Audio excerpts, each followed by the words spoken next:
గుడివాడలో తన్ను రాష్ట్రంలో సీఎం జగన్ను ఎవరు ఓడించలేరన్నారు గుడివాడ ఎమ్మెల్యే కొడాలి నాని. ఎన్నికల ప్రచారంలో వందలాది చోట్లకు వెళ్తున్నానని, కార్యకర్తలు అభిమానులు శిరస్పై క్షీరాభిషేకాలు చేస్తానంటే వద్దని వారించానన్నారు. తనపై అభిమానంతో 1-2 చోట్ల వద్దని చెప్పినా తన కాళ్లు కడిగారన్నారు. ఎల్లో మీడియాకు కళ్ళు మూసుకుపోయాయని, చంద్రబాబును సీఎం సీట్లో కూర్చోబెట్టడానికి ఎంతకైనా దిగజారుతారన్నారు. ఎన్నికల ప్రచారంలో చెంబుడు నీళ్లకు కాళ్లపై పోయడం కూడా పెద్ద విషయమా అంటూ ప్రశ్నించారు.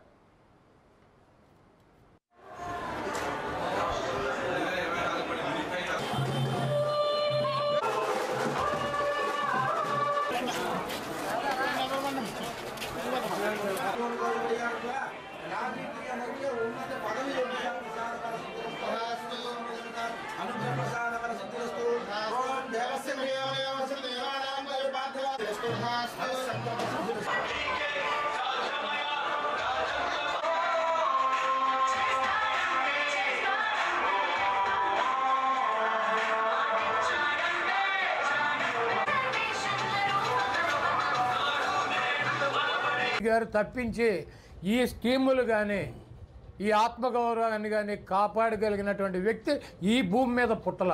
ఒక్క జగన్మోహన్ రెడ్డి గారే కాపాడగలడు.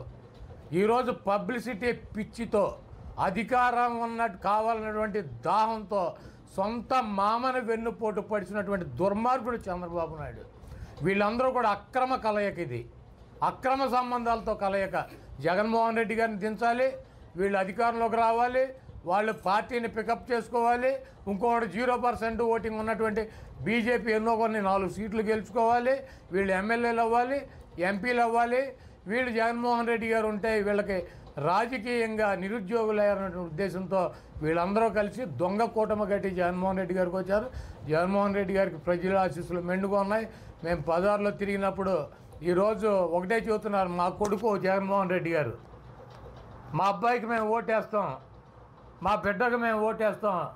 మమ్మల్ని ఈ స్వతంత్రం వచ్చినాక పెద్ద వాళ్ళు చెబుతున్నారు, మమ్మల్ని ఈ రకంగా చూసినటువంటి వ్యక్తి ఎవడో లేడు, ఒక్క జగన్మోహన్ రెడ్డి గారు చూస్తున్నాడు.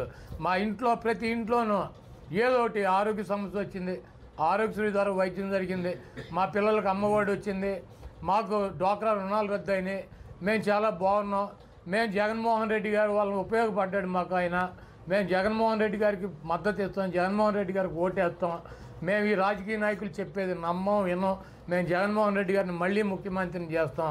ఆయన మా బిడ్డ అని చెప్పి వృద్ధులు, వికలాంగులు, వితంతువులు ఆయన గుండెల్లో పెట్టుకున్నారు. జగన్మోహన్ రెడ్డి గారు ఓటమిని ఎట్టి పరిస్థితుల్లోనూ ప్రజలు అంగీకరించేటువంటి పరిస్థితుల్లో లేరు. జగన్మోహన్ రెడ్డి గారికి బ్రహ్మరథం పడుతున్నారు. జగన్మోహన్ రెడ్డి గారిని రెండోసారి ముఖ్యమంత్రిగా ఈ రాష్ట్ర ప్రజలు కూర్చోబెడతారు. మీరు ఎన్ని